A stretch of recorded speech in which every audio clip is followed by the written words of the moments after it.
Hello! We're here! Look at this! Wow. It's John Pollock and Eric Marcotte live from the post office. Eric Marcotte exists in the flesh, no less. And here we are. This is a John Pollock production here, so please, I will be monitoring the comments to make sure our audio's going out, the video's going out. I've had to change around the post office here. But Eric, you have made it here in town.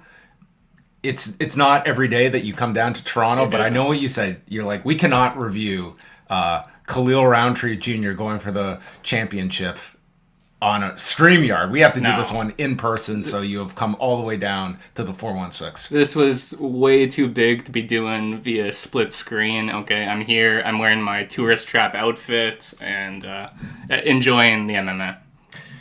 Well, we are here to talk about UFC 307. Tell us first about the actual reason you were down here, because you were at quite the game on Saturday. Tell us a little bit about this trip for you. Yeah, I came down to watch the Toronto FC Inter Miami game. It only cost me a month's pay, but it was quite the experience. Okay, I've never been to BMO Field or anything before, so it was nice to go down there, get to see that part of the city, and enjoy the game with some absolute lunatics. Yeah, so Messi was playing. This was like a big deal in Toronto. How many altercations did you observe at this game? Oh, man, there was... So, the guy sitting next to me, I told John before we went on, there was a guy sitting next to me who's a Toronto FC diehard. Like, this is a guy who's clearly gone to every game they've probably had for the last decade. And he was so angry that everybody he was here to see Lionel Messi. And keep in mind, this guy had, I think, 6 $29 martinis before the game even started. So he was a bit out there, and he was ready to fight anybody in our section who was wearing a Lionel Messi jersey, which was a sizable amount of people, until security came and started to get them to cover up the shirts, handing out these like white plain t-shirts of shame for everybody, and they were ejecting people. There was 5 pitch invaders, which was remarkable. I think I would have thought they would have tightened security up a bit when you have maybe the biggest celebrity on the entire planet playing, but no.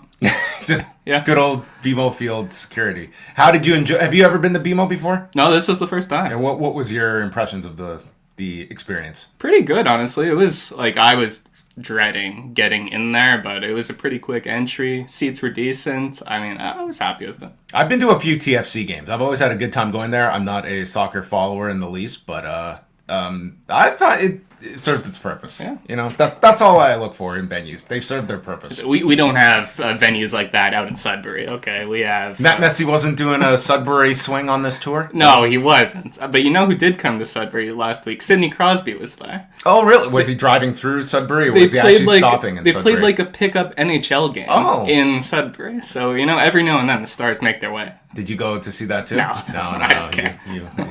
You got your fix by this weekend. Well, I'm glad you were able to make it here. Was UFC on the docket for you this weekend? Because I did, to be fair, I gave you the option of taking this one off with your trip, but you were going to watch 307. So I said, well, if you're going to do it, we might as well do this together. I mean, I figured I was going to be watching the card tonight or last night anyway. So sure, go for it. I can't be missing a José Aldo fight. You don't know how many of those you're going to have left. So yeah, I mean, it's we will get into some of the more contentious decisions on this card, but the 2 championship fights that we had going into this, led by Alex Pereira and Khalil Rountree Jr. How did you feel about this fight when it was announced? A lot was made about Rountree Jr. getting this title fight, but I have to say, like, from a styles perspective, I thought a lot of people were sleeping on Khalil Rountree Jr. going into this, and I have the audio to back it up from Thursday. I'm not saying that in hindsight either, but I was intrigued to see the fight. I can understand some concerns. I'm not going to lie, though, and say that, like, Magomed Ankalaev, boy, we would have just been hanging from the rafters if that was the title fight. I mean, clearly Magomed Ankalaev was the most deserving fighter of a title fight. I'm not going to argue that, but I would say this was the more exciting fight on paper, and I was in the same boat as you. I thought it was like it wasn't just going to be an Alex Pereira knocks him out in 2 minutes sort of fight. I figured we would get a fun one, maybe not quite the quality that we ended up getting, but nonetheless, like I thought it was a good fight. When did we shift with Alex Pereira, who as he is coming up in middleweight, is viewed as like, devastating kickboxer who is just going to be grappled to death when he runs into the wrong opponent, to now he is like a minus 470 favorite going into this. And it doesn't seem he holds any of that. Maybe to a degree is that an Ankalaev might be able to expose, but it feels like the overall perception of Alex Pereira has shifted dramatically with this move to light heavyweight. I was just about to say, I think that perception change is as a result of moving to light heavyweight, which is an extremely weak division that doesn't have a lot of strong wrestlers in it. Yeah, Magomed Ankalaev, who, is actually more of a striker than a wrestler, honestly, but his wrestling is very good as well. It's probably, wouldn't shock me if he is the favorite when that fight happens. But that aside, who is there at light heavyweight who's a strong wrestler right now? Not a lot of people are just popping into mind. So, yeah, he's going to be a massive favorite against all these guys who want to trade hands with him. Well, this card took place at the Delta Center in their home away from home now, Salt Lake City, Utah. 17,487 is what Dana White announced, and a gate of $5 million. So this is one of the many locations where they were pumping up the local tourism. This became an ad for Salt Lake City. I'm so glad to know that the UFC is making money and bringing all of this attraction to Salt Lake City, Utah. Yeah, it's a great night for TKO. $5 million gate with some incentives from the local authorities and a U.S. arena record for WWE in Atlanta, all on the same night. I'll tell you right now, I never look forward to these cards in Salt Lake City or Denver when they're fighting at an odd elevation. It's always I always feel like you're getting a lesser version of fights or fighters who would probably perform better in other places. Maybe you can look at it and say it's kind of like a curve that you don't normally get, and there's some interest in that, seeing who holds up and who doesn't. But I always kind of look at it why are we even really doing fights here? What's the purpose? Everyone should be sea-level Kane. Oh, yeah. Well, our main event, Alex Pereira, Khalil Rountree Jr., and we'll get right into things.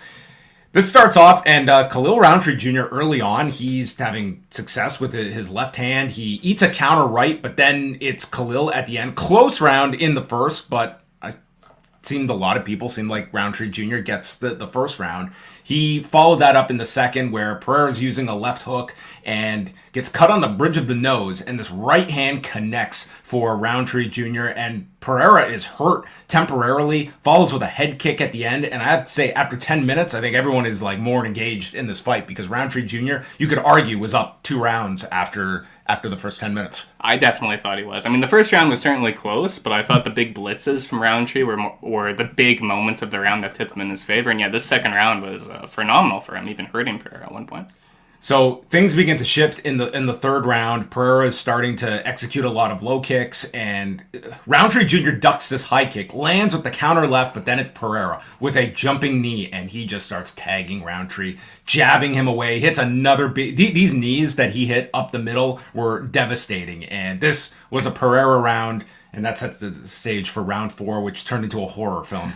As Pereira is jabbing away, and suddenly, the right eye of Rountree Jr. is about to check out of the Delta Center. Because this eye, at one point, I think it's Rogan, is that flap, his eye is hanging, I think is how he described it. And Pereira is just following up with more right hands, more knees, and he is taking Rountree apart. This right eye is so damaged. He's backing up, eating these big shots against the cage. But you don't see that moment that Mark Goddard has to step in and stop the fight, because Rountree Jr. is defending, but he is just getting so damaged in the process. And to Pereira's credit, he was very patient. He was not just going for the kill here. Rountree Jr. keeps throwing, but he is breaking down, and then it's this double body shot into an uppercut combo that puts Rountree Jr. down. Mark Goddard has seen enough and waves us off at 4:32 of the fourth round. And my God, if you can see this photo that I think it was Dana White that posted after, this close-up of Khalil Rountree Jr., it doesn't look like a human being with the damage he has taken. This right eye may never open up again. He was so destroyed in this fourth round. This is the kind of damage that you really do wonder if there's going to be effects for Khalil Rountree Jr., but this turned into an incredible fight and ended up being the fight of the night. And I think for Khalil Rountree Jr., if you were someone that was not really feeling him as a challenger, he comes out of this the big winner. Like, this crowd, they were all on their feet. They were chanting for him at the end. It really felt like this is going to be the defining fight of Khalil Rountree Jr.'s career, even in defeat. Definitely. He was an example of a fairly lowly ranked fighter who hasn't really been on a stage like this before, who made a name for himself in this UFC main event against arguably the biggest star that the sport has right now. This fourth round was an absolute massacre. I mean, he was unrecognizable just a couple minutes into it, honestly. I mean, it was a very, very good fight, very entertaining, but I mean, this fourth round was absolutely wild. I mean, it's like you said, I think coming out of this, Khalil Rountree is the fighter who, like, a lot of people are going to have their eyes on, but at the same time, whenever a fighter of his age, a guy who's already retired before and came back from retirement, I mean, you have to wonder how many fights he has left in him after taking such damage here. So the best post-fight video is, I think it was ESPN or whoever grabbed this, and they go to the crowd, and there's Jamal Hill, and he's like yawning at this performance while he is surrounded by a crowd on their feet, losing their minds. And Jamal Hill, this was quite the cutaway. You know, you're looking at light heavyweight right now. Magomed Ankalaev is the obvious one. He's fighting Alexander Rakic in 3 weeks. So knowing the state of this light heavyweight division, Rakic will win that fight and to screw up everything. But you're looking at either a lot of rematches for Pereira, or, I mean, it's just the constant, like, are you going to go down the middleweight? Are you going to go up to heavyweight? And Pereira's answer seems to be, yeah, I'll do whatever. I think the amount of fights he's taken this year kind of backs that up. He seems to be a guy who's willing to do pretty much anything on any notice. I mean, I thought, lingering injuries when he accepts this. Like, it sounds like he had a rib injury going into this one. He had the broken toe before. He's a very confident fighter, and honestly, against a lot of these guys at light heavyweight, he has good reason to be. I mean, I think he's the favorite against almost everyone in the division. Maybe Ankalaev and perhaps Jan Blachowicz would be the exception, but it's been a hell of a run. As for the Jamal Hill yawning in the audience, did you catch Pierre's response to that in the press conference? No, I did not see his presser yet. They asked him about it. So, hey, Jamal Hill, he was yawning at your performance, and he responds, maybe he just woke up from UFC 300. That's pretty good. That's a pretty good response on the spot.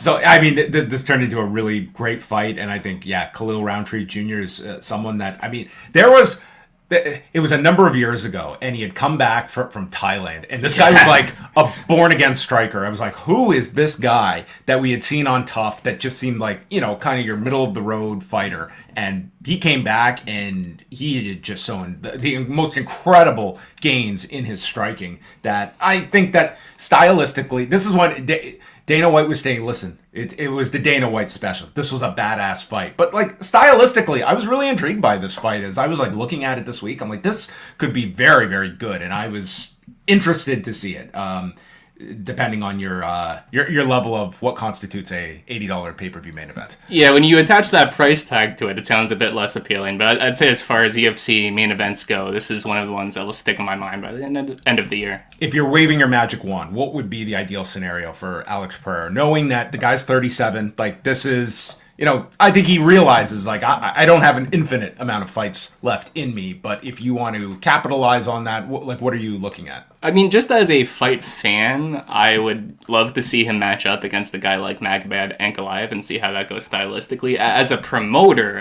hell no, that's not happening. It would be maybe a fifth fight against Israel Adesanya. Like, you want to make the most money possible? Sure, go for it. Let's put both of them at heavyweight. Let's try that. Israel Adesanya, bypass light heavyweight. Let's go to heavyweight. I can't imagine the size of Alex Pereira at heavyweight. Next up, our second championship fight of the evening, Raquel Pennington and Julianna Peña, the first defense of Pennington's championship that she won here in Toronto at UFC 297. A fight that you told me you watch at least once a month. Yeah, I just like to remind myself of the suffering necessary to be a true MMA fan. You know, I've never watched the fight. I skipped it when it happened, and I've never gone back to see it. I think there were a lot of Jamal Hills in the crowd after that fight. So, I mean, this one, listen, if we're going to talk about, you know, you can look at different performances. If I'm going to look at anyone that maybe was like Julianna Peña, we have not seen her fight since the summer of 2022 when she lost to Amanda Nunes. So right off the bat, I will always have my concerns when someone has not competed that long. You add the fact that this is at elevation. Like, this to me was just not the Julianna Peña that I think was somebody that I saw as a really, dominant bantamweight. Because this was not, I thought, one of Julianna Peña's great performances. However, the judges might not have agreed with me. So we begin this, and I mean, it's a stalemate in this first round where Peña is trying to establish her jab. Pennington does stun her with a left jab of her own, and each are just trying to time the other. Picks up a bit in the final minute. And this first round would end up being the deciding factor for a lot of people. I had it for Pennington. It seems that everyone had it for Pennington except for 2 people. And we go to the second round, and they're clinching in the middle, knees are throwing down, and then Pennington gets up. Peña is on her back after a takedown by Peña and sneaks in some shots. Very minimal offense, but a Peña round.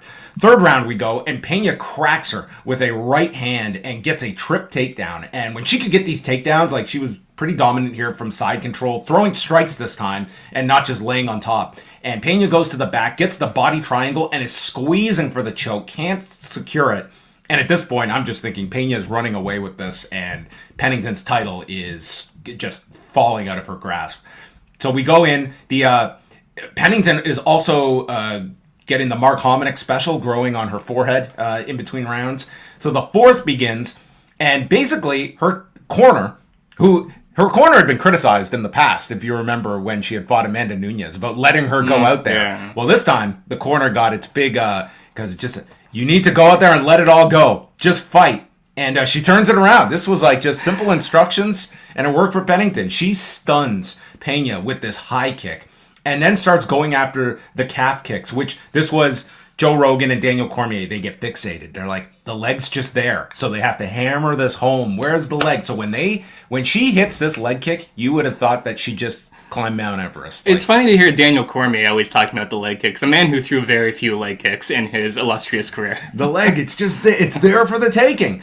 So Pennington continues, hits her with a right hand, and then follows up with another right and drops Peña, which John Anik on stats here notes the first knockdown in 19 fights for Raquel Pennington occurs. So history was made. She escaped the Bilal Muhammad Club. Yes, drops her, and then decides, you know what, I've knocked her down, she's dazed, let's try for a guillotine. And just, like, no success with this at all. But a strong round regardless for Pennington. And I would say 98% of the world, I would say 99% of the audience watching this has this 2-2 going into round 5. Did you have any different? No, I think almost everybody was on the exact same page going into round 5. I think everyone, this was, to me, not... I know we're going to talk about round 1. I didn't think it was the most debatable round in the world. But we go to round 5. Pennington is just so much more active and fresh. Peña just seems like she is holding on here.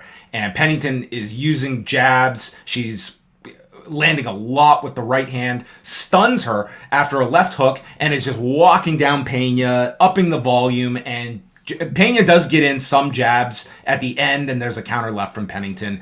A Pennington round. I think this is a pretty straightforward, mail it in, 48-47. I'm writing down my notes. I'm just putting down the graphics, Eric. And then we get Judge blah blah scores. We have let's pull up the judges cards here. Right, so get some familiar names here. We have Michael Bell, 48-47 Peña. Derek Cleary, 48-47 Pennington. And Sal D'Amato. Oh, Sal D'Amato. Sal D'Amato. What? 48-47. And new bantamweight champion Julianna Peña. I was like, what? And take a look at this. This is not great visuals, but this is the MMA decisions. There was not one card for Julianna Peña. We had a draw, and everybody else, yours truly included, 48-47 for Pennington. I mean, this was... Listen, Pennington was very classy, but even she noted, like, yeah, I thought I won that fight, and I think a lot of people believe that she won this fight. And not the only Pennington for the night that had a debatable decision, but this one much more, to me, egregious than the one on the early prelims. I thought the first round is the perfect example of close but clear. Like, sure, if you look at the strike count, it is a fairly evenly struck match. It's very boring, but Pennington was clearly landing with more power, and as a result, you see everybody who watched the fight scored for her, with the exception, of course, of two of our judges, good old Sal Diamato. I was on the same page as you. I was absolutely shocked by this decision. And it was made all the better by the commentary team just going over, like, Julianna Peña's last rites before the decision was... You know how they always, like... Whenever you get to the decision, the commentators will always go over the losing fighter. Like, oh, they really did their best. It was a great effort. We'll see where they go from here. It's tough to say what you're going to do after a loss like that. And no! It's always the tell when Rogan's first question is, did you feel you did enough? Meaning, I don't think you did enough, but maybe you have a more objective view, being the fighter that we are in question here of winning this decision. And Julianna Peña not doing herself any favors to this live crowd when she is immediately put on the hot seat about fighting Kayla Harrison, who was victorious earlier in the night, and totally sidesteps the question to address Amanda Nunes, who's not even in the drug testing pool. Wants to fight her. It would be the biggest fight ever, and wants to fight Amanda Nunes. This was doubly crazy because it felt like this entire fight week was spent building up Kayla Harrison versus Julianna Peña. It felt like the thing that the UFC and the fighters themselves... If you watched that press conference, the highlights, you would have assumed they were fighting tonight. Everything was building towards that, and Peña here decides, no, I want Amanda Nunes, who is retired. I think the saving grace for Julianna Peña here was that the live crowd was still so upset from the previous fight that they didn't have the energy to be emotional about the decision here. Yeah, I mean, in a just world, Raquel Pennington gets another crack at this, but, I mean, she is not the most fan-friendly of styles that I don't think Raquel Pennington is going to be knocking at the door when you have Kayla Harrison in the pipeline, when you have Amanda Nunes that apparently can snap her fingers and will have a title fight too, which she should, quite honestly. What do you think about this bantamweight division? I mean, from just a marketing standpoint, I think Julianna Peña certainly brings a lot more to the table for any of these fights with Harrison or even a Nunes, but this is still a division very much in flux, and I think they are very much looking at Kayla Harrison to be that figure that they can rejuvenate this division around. I generally try not to think about the women's bantamweight division at all. This is a dull division right now. It wasn't that long, or at least it doesn't feel like that long ago, where women's bantamweight was very star-studded, and right now it is not. It is the fighters who were unranked who are at the top of the division now, and it feels less as though that's as a result of them growing as fighters, and more just so many fighters have left. And I don't think interest is very high for this. I can't really get a gauge on Kayla Harrison's popularity or how much people want to see her fight. I mean, she's certainly a big name, it feels like, but she doesn't have the most fan-friendly style herself. I mean, for those who saw her recent fight against Larissa Bishenko, I mean... Which PFL reminded everybody about on social media on Saturday as they got a video of. That aura of invincibility is also kind of gone. And I don't think there's a fighter in the UFC's bantamweight division who's as good as Bishenko is. So that's definitely, if you're putting your cards on Kayla Harrison, I think there's a pretty good chance she does walk out as the champion sooner rather than later. But there's just not a lot going on there right now. And it feels like it's going to be a long time before there is. So a two-time champion is Julianna Peña. Yeah. Last time, she did not make a defense of does she make one defense of this championship? A successful defense, obviously. I'm going to say no. Okay. Yeah. José Aldo against Mario Bautista. I don't know if you caught this on commentary, we got the most bizarre conspiracy about José Aldo, courtesy of Gilbert Burns. Oh, I did hear this. I have never heard about this before, but Gilbert Burns' theory is that José Aldo is much older than 38 because when they got involved in MMA together, José Aldo was 5 years older than him. Now, Gilbert Burns is like, how is he only 1 year older than me now? I mean, do we have a conspiracy theory here from Gilbert Burns that will require a birth certificate. I believe Gilbert Burns 100% here, because there is some stuff about Jose Aldo's early MMA career where you look at how young he would have been when he was having those fights. It wouldn't shock me if he was actually older than that. Could he be 43? He totally could be 43. Because then that's amazing if he's fighting at 43 at bantamweight. He 100% can be 43. This is my new favorite theory in MMA that I would love. This is like one conspiracy theory from an MMA fighter I am willing to be entertained by. Like, thank God we have like a normal conspiracy. It's so believable. This guy has always felt 5 years older than he is, and it would make a lot of sense if that just turned out to be the case. I just love this. I had to rewind and listen to this. I'm like, did I hear that right? So Jose Aldo comes into this an actual underdog at plus 115 against Mario Bautista, who is 8-2 in the UFC and won 6 in a row coming in here. And, Mario Bautista had a clear style. Is like, forget strategy, forget game plan. I just want to entertain this crowd for 15 minutes, and I am going to give the greatest clinch work any of these Salt Lake City fans have seen. So Bautista would just pin Aldo up against the fence repeatedly.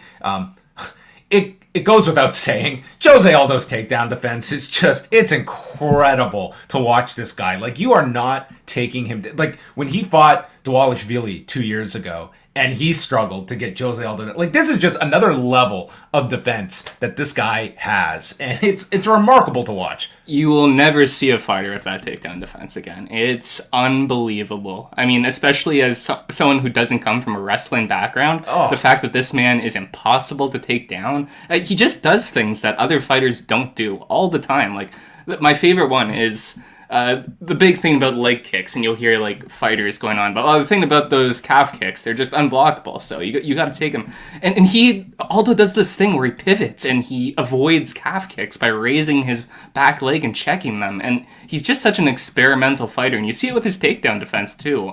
He's one of a kind. There's nobody like him. So a lot of this was just Aldo trying to get off the fence, and he would try to get some strikes going, but Bautista was just he stays busy going to the leg and body after 5 minutes. Into the second, Aldo is getting his jab going and cuts Bautista by the right eye and lands with a knee, defends another single leg, and they go back to clinching. They trade jabs, some big swings by Aldo. I had this even going into round 3. Where were you? Exactly the same. I thought it was pretty clear. 3 is the round to discuss here. Aldo stops yet another takedown. This is his 7th takedown he has blocked in the fight, and they get tied up, and the crowd is so restless here. Mike Beltran, the referee, steps in to separate them at one point, but Bautista goes right back to the clinch, and this crowd, they just want to see Jose Aldo get free and swing. And he manages to. He gets several good shots in here.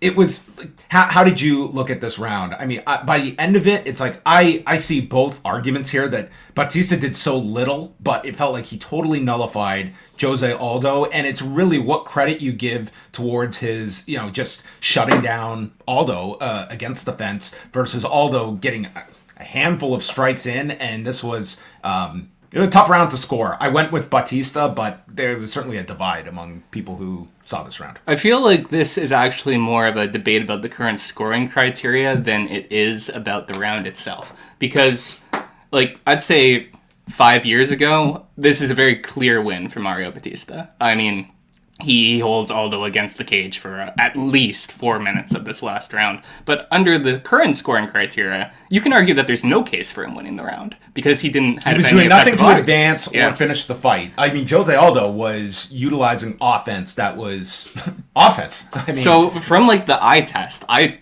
totally would have said 10-9 Bautista, but from the scoring criteria, it's a clear 10-9 for Jose Aldo. So it's just one of those odd things where it's reflective of criticism and praise for the current scoring criteria and how unsure a lot of people are how to judge around like this. I guess I would give it 10-9 Aldo based on the criteria. But like I said, when you watch this, your mind will tell you 10-9 Bautista. Mario Bautista does get the split decision win with 229-28. Obviously, it came down to that first round, and Jose Aldo gets the loss here. And for Bautista, I mean, this guy was just... You could barely hear him over the boos from this crowd, which, I mean, it is what it is. Is this a win that does this propel Bautista in the way that a win over Jose Aldo should? No, I don't think it does. It was a very unimpressive performance. And that's a difficult thing to say against a fighter like José Aldo, who is not, even at possibly 43 years of age, he's not an easy fighter to beat. But whenever you go for the Stalin against the cage, against a very old man at elevation, you're just not going to win a lot of fans. And it wasn't reflective of how good he is as a fighter either, because he is very good. He's better than this performance showed. With that being said, this is a smart way to fight José Aldo. Pressure, Aldo's lack of activity betrays him at times. And if you look in the past, you look at the Merab fight, you look at Alexander Volkanovski. These are fighters who decided to do the same thing because they didn't think standing and trading with Aldo was a good idea. So, is there, we were talking about this earlier this week, with José Aldo, he's ranked 10th. Bautista was ranked 11th. Is José Aldo, is he fighting top 10 guys from this point onwards? Or are you just putting him in fights that, a Dominic Cruz, for instance? Are you putting him in, what are the kinds of fights you're looking at for José Aldo at this point in his career? It depends on what he is interested in, I'd say, because he's still a very high-level fighter. He has his limitations, of course. I don't think you'll see him fight a 5-round fight again. I think his cardio is too far gone for that at this point. But you could match him against some highly ranked opponents. And if you did José Aldo versus Sean O'Malley, José Aldo could win that fight. That is completely sensible. At the same time, I would be very curious to watch that fight. It would probably be a really good fight. And at the same time, you could put him against unranked guys or legends like Cruz. I don't know. That fight may have finally reached its expiration date, I think. José Aldo might be a bit too much for Dominic Cruz now, but still, in terms of name value, you can look at things like that too. He might retire. Who knows?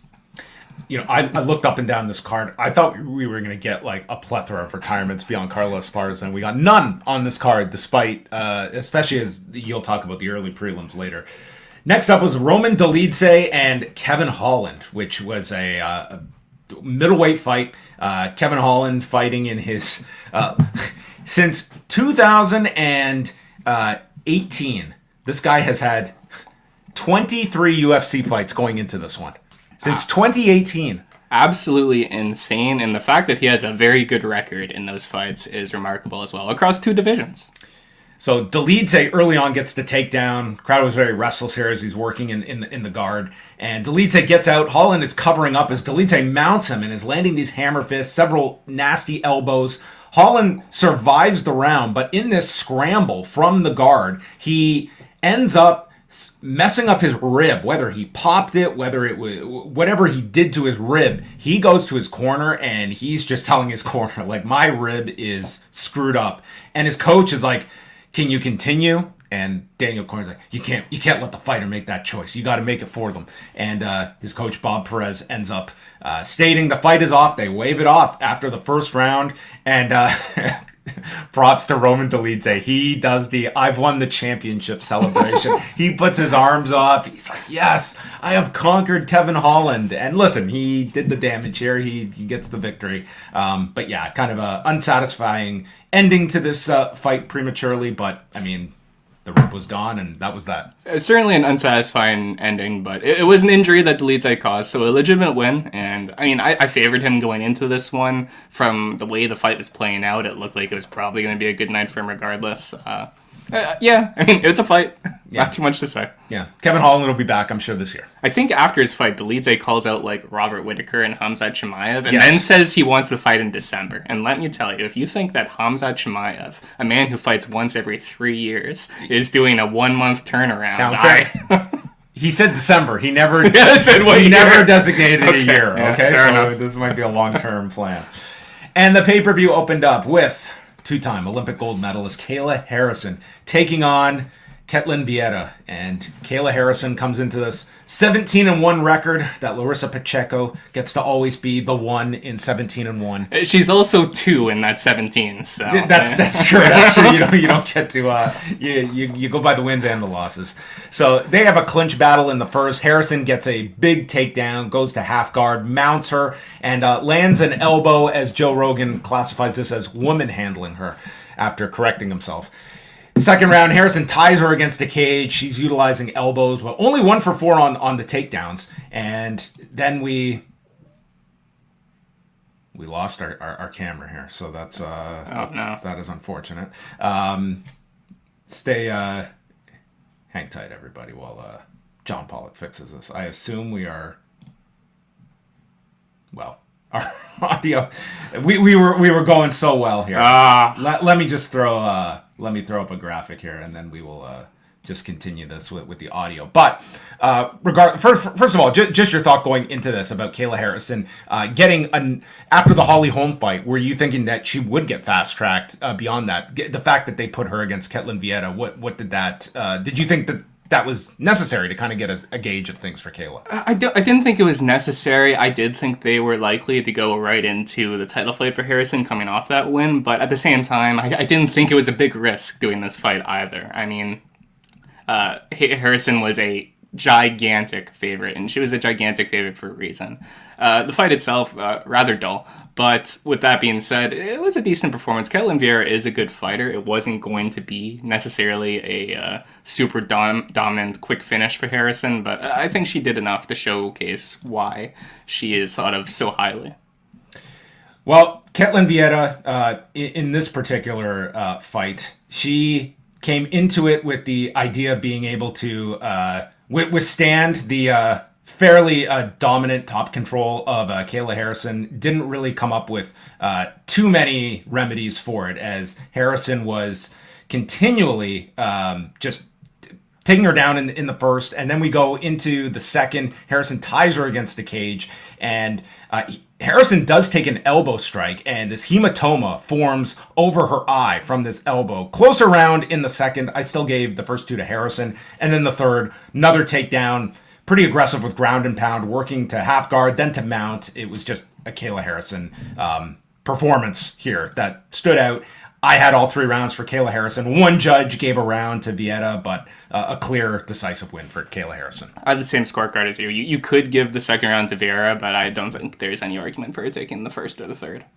And I think after that, you have to just wonder, is Kayla Harrison now going to have to wait for Amanda Nunes to come out of retirement, challenge for the championship, and then she'll get her title fight in 18 months. Well, now that USADA is out of the way, I mean, Amanda Nunes could fight again in 2 weeks probably, so maybe it won't be a big turnaround. But as far as I know, Amanda Nunes is happily retired, and I do imagine that Kayla Harrison will be next in line. All right, let's go into the undercard. What I did get to see was Joaquin Buckley and Stephen Thompson, where Buckley, he has been unbeaten since moving to welterweight, and I mean, he is just brings with him a ton of power here, but this was a very big step up for him against Stephen Thompson, who even at 41, I mean, technically this guy is still like a real quality welterweight. I felt they split the first 2 rounds. You had Buckley with this big double leg off the fence at the beginning, and then got a later takedown in the round. In the second, it's Buckley shooting against the fence, and Thompson drills him with these elbows to the side of the head, going all Johnny Hendricks here on George St. Pierre. And then Buckley forces a takedown despite some strong defense. Better round for Thompson. And in between rounds, Stephen Thompson's dad, Ray, we're not here to survive. We're here to win. That's what you want to hear from Pops. And we go into the third, and Thompson did not survive nor win, because he was blasted with this right hand from hell. That Buckley, this was like a power up by in a video game, as he blasted Thompson against the fence. He had nowhere to move to absorb this shot, and Thompson just goes down, and he was out. 2:17 of the third round, winner by knockout, Joaquin Buckley, who realizes, even at 5-0 at welterweight, I still need another fight. So Shavkat and Bilal, they can do their thing. I want to fight you, Usman, so maybe I can put my 5-0 record against what he called your 3-0 record in losses, is how he qualified it. But calling out Usman after this, which Daniel Cormier, who had been critical of his callouts in the past, said that was a good callout. So Joaquin Buckley, big win for him when you consider the names that have beaten Stephen Thompson. Yeah, definitely. I mean, we're getting to a point in Thompson's career where the losses are starting to pile up a bit. You can see weaknesses in his game that weren't previously there. But one thing that's always been a weakness for Stephen Thompson is his tendency to retreat in a straight line towards the cage. It's something he's been caught with many times over the years, and it was the case yet again here from Buckley. Really strong finish for him. Usman call-out, it's a good call-out. It doesn't seem outside the realm of possibility, but I don't know what Kamaru Usman's future is at this point. He must be 40 years old or approaching that at this point. His knees are non-existent. He has those Hiroshi Tanahashi knees. Like, they're in rough shape. He doesn't even wrestle anymore. But, you know, he's one of the greatest fighters of all time. He's a good call-out, I'd say, if you're a guy like Joaquin Buckley, if you want to jump right into title contention. And then Eric is going to take us through these undercard fights, starting off with Iasmin, Lucindo, and Marina Rodriguez at 115 pounds. Yeah, this was a bit of an uneventful one. Rodriguez dropped Lucindo early, which was the deciding factor in what was otherwise a fairly close round. But as the fight progressed, Rodriguez was probably the better striker, but Lucindo was just coming on stronger with her shots, and I thought the last two rounds were fairly clear for Lucindo. I mean, you could argue Rodriguez took them, but it was a split decision. There was no shortage of those on this card, but I scored it for Lucindo. Going earlier into the night, we have Austin Hubbard and Alex Hernandez. Another dull first round. These are pretty much what my notes look like for like 5 fights on these prelims. A dull round, slight edge to this fighter, maybe 10-9 Hernandez. With that being said, once we go a bit further into the fight, it starts to pick up. Hernandez starts to advance, and I thought he was doing better work as the fight progresses here. I scored the first 2 rounds for Hernandez before Hubbard really comes alive in that third round. He's like landing these front kicks over and over again, and they are clearly hurting him. But in the end, we do go to the decision here. I had it for 29-28 for Hernandez. What was the actual decision here? I don't remember. 2 29-28s for Hernandez and a split decision favorite. A 30-27 for Hubbard. Yes, of course. There were 4 splits on this card, remarkably. Here's the main event, though. This is the only fight I really want to talk about on these prelims, and it is César Almeida versus Ihor Potieria. I mean, this was one of the worst refereed fights that you will ever see in MMA, okay? Please tell us. Boring first round. Let's not even talk about it. We go into round 2. Potieria was fouled 4 times in the span of 1 minute. And they were all called. In a minute? Yeah, in about a minute, okay? This guy gets kicked low, then he gets poked in the eye, then he gets poked in the eye, and he gets poked in the eye again. So this is Potieria that's getting Yeah, it's fouled. Potieria's getting fouled. And every time the fight does get stopped, these aren't uncalled fouls. But there is basically no warning. There is no, hey, I might take a point. There is nothing. And he goes back into the fight, and Almeida is beating on him at this point, taking him down. He's landing strong ground and pound. Like, this was a good round for Almeida, but 4 uncalled fouls. And this is where we go into round 3. And this is where, I mean, the commentary team. I need to go back and watch this You one. need to watch this is the fight I'm going to get. The commentary team is having a field day with the ref at this point. Because, guess what? We get a 5th eye poke. Oh, Jesus. Once again, practically no warning at all. Mike Beltran is apparently standing outside the cage with, like, doing a face palm. Just Who was the referee? I don't have his name off the top of my head. It wasn't a regular. He did not call another fight on this card. And we get to the big one. So Potieria finally is able to mount find some success by backing Almeida into the cage. And maybe 5 seconds after he brings him into the clinch, they get separated. So he goes back to it. He does it again. Maybe 5 seconds, they get separated. And for a third time, he backs him into the cage, and after maybe 5 to 10 seconds, the fighters get separated. This was not a household name of MMA referees. David Seljestad. Sure.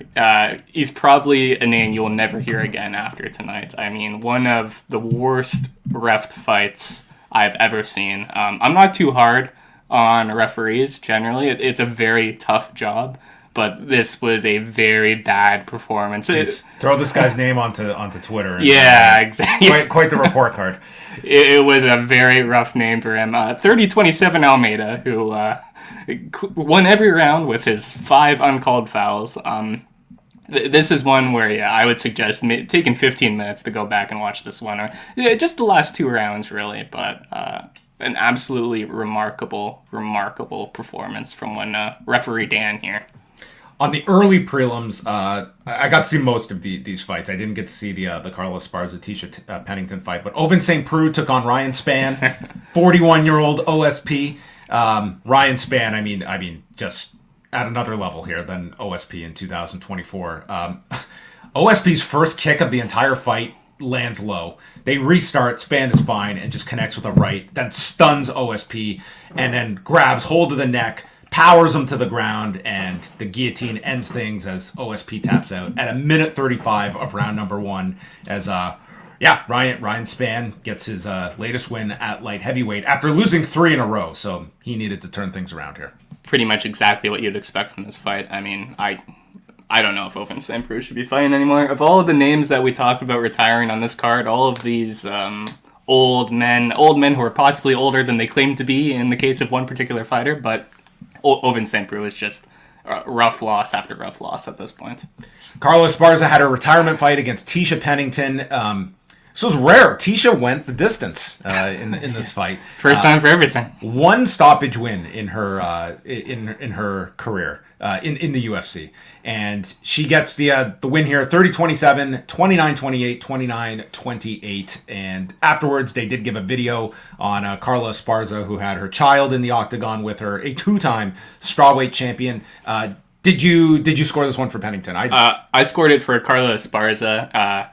So did the people in attendance, who were very, very upset about this decision. Yes. Tisha was the first one that just got rained down on boobs here. If there's a second thing to go out of your way to watch, it is the crowd just showering Tisha in boos as she dedicates her fight to breast cancer awareness. Oh, dude, that was so gross, where she's like giving this heartfelt speech about breast cancer awareness, and the crowd is booing this. I was like, oh, they could not come up. This crowd just sounded like peak MMA. Peak MMA.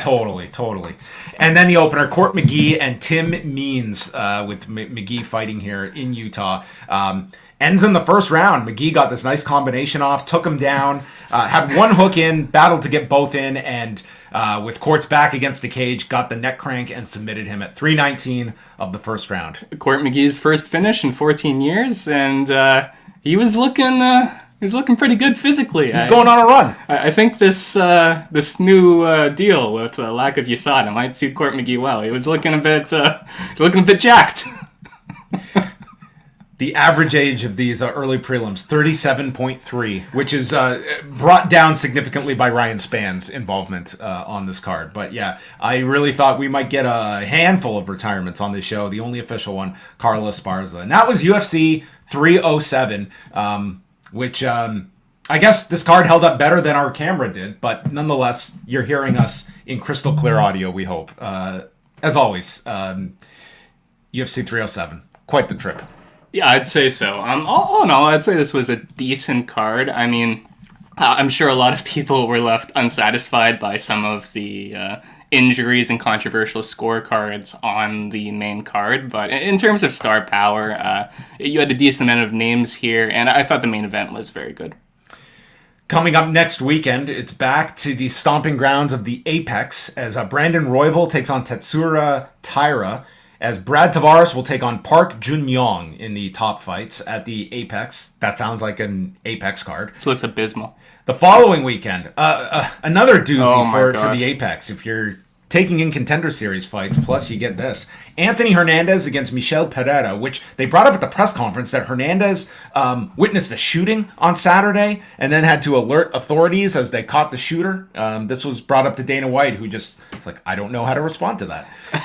Fair enough. Rob Font against Kyler Phillips is the other fight. That's coming up October 19th. And then UFC 308, tentatively, I would like to do this card. It's the Ilia Topuria Max Holloway fight, which is one of the better fights we have on the calendar for the remainder of this year. Robert Whitaker is scheduled to fight Khamzat Chimaev. Will that fight take place on October 26th? I can already see Kelvin Gastelum's name being called as he's brought in to replace Khamzat Chimaev on 7 days' notice. And then Lerone Murphy against Dan Ige, Magomed Ankalaev against Alexander Rakic, which could upset plans at 205 pounds. And Shara Magomedov against Armin Petrosian rounds out the main card. RDA is on the undercard against Jeff Neal. Said Nurmagomedov against Daniel Santos. Yeah, I mean, the mileage may vary once we get into the prelims here, but a good main card with two really great top fights on this card, and one of the better main events, I think, this year with Topuria and Holloway. Do you have any impressions of that fight? Is this just Topuria, this is his time? Because Max Holloway, this could be his last chance at a championship, and he's coming off that incredible stoppage against Gaethje. I do think this is probably Topuria's toughest test at featherweight, because if there is a single fighter that he can't just blast through, you would assume it'd be Max Holloway, who's been dropped a grand total of once in his entire career. I mean, he has an iron chin, and he's against this guy who's been able to put almost everybody out. So it's a very unstoppable force beats immovable object. I'm really looking forward to that fight, honestly. So really good card, and it's an afternoon show because it's coming from Abu Dhabi on October 26th. But there you go. That's our coverage of UFC 307, a live in-studio appearance by Eric Marcotte, which you can rewind the video for confirmation he was here, and it was all AI. We can drop the act now. That's it. We gotta just turn the off button on. That's it for us, but thanks to everyone for joining us. We'll be back after UFC 308 in a couple of weeks, pending Eric's work schedule, which is always we've got to navigate. The man is busier than Alex Pereira as a light heavyweight champion. But thanks to everyone for tuning in. We are going to be back on Monday night, myself and Wei Ting with Rewind of Raw. We also have a review of Bad Blood up from last night that Eric will have to go back and watch. There was more blood on that card than there was on this UFC card. Khalil Rountree might disagree. You're right. You know what? Khalil Rountree would have an argument to that. But that's it for us. Thanks for tuning in.